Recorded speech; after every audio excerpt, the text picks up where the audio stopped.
Food safety standard department మా ఉన్నతాధికారులు commissioner గారు మరియు డైరెక్టర్ గారి ఆదేశం మేరకు ఈ రోజు నుంచి విస్తృతమైన తనిఖీలు పాల వ్యాపారుల మీద పాల మీద కల్తీలు అనేవి ఉంటున్నాయి. మేము విస్తృతమైన దాడులు నిర్వహిస్తున్నాం.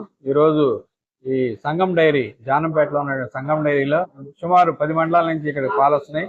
అందుకని ఇక్కడ వచ్చే పాలని సేకరించి స్పాట్ టెస్టులు కూడా నిర్వహిస్తున్నాం.